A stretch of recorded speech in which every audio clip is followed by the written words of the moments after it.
Alaminos longganisa. Pakulo natin.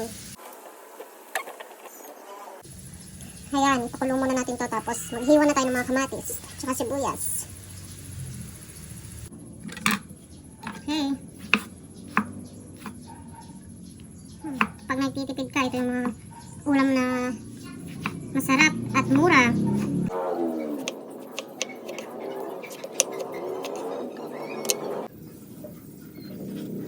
Ngayon natin ito, sibuyas. Yan lang, gagamitin natin.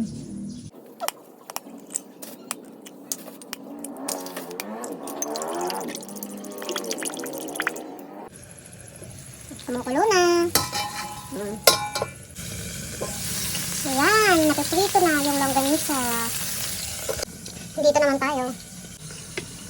Sabayan na natin magluto ng itlog at kamatis dito sa kabila.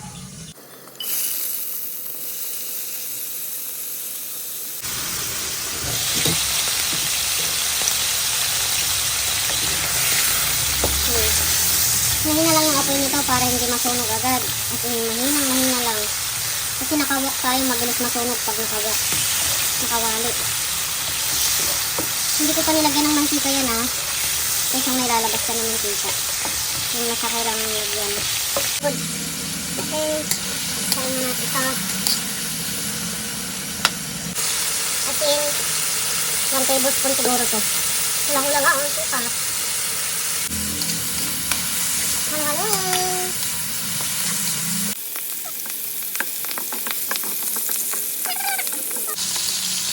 Nauutok na. Malapit na masunog. Ito rin. Malapit na napipis yung kamatis na eh. Wow. Sarap. Naprito na yung sibuyas at saka yung kamatis.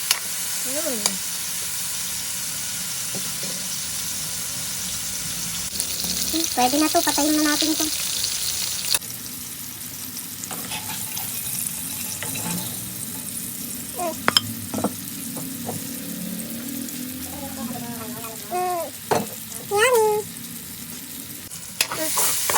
Okay na to. Pwede nang ilagay yung itlog. Lagyan ng tubig. Sama yung apoy, lakasan.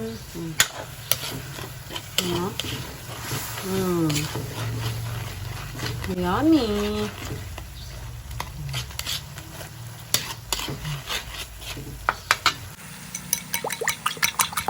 Ouch! Paso ako.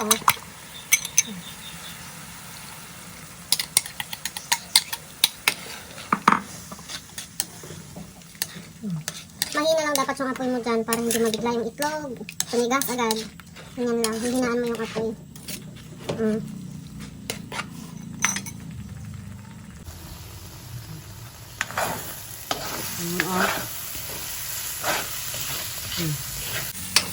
Ayan.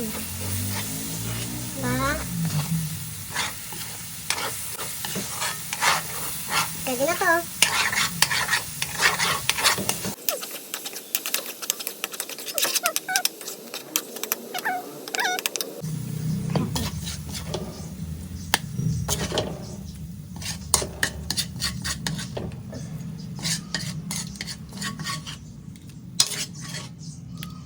Okay.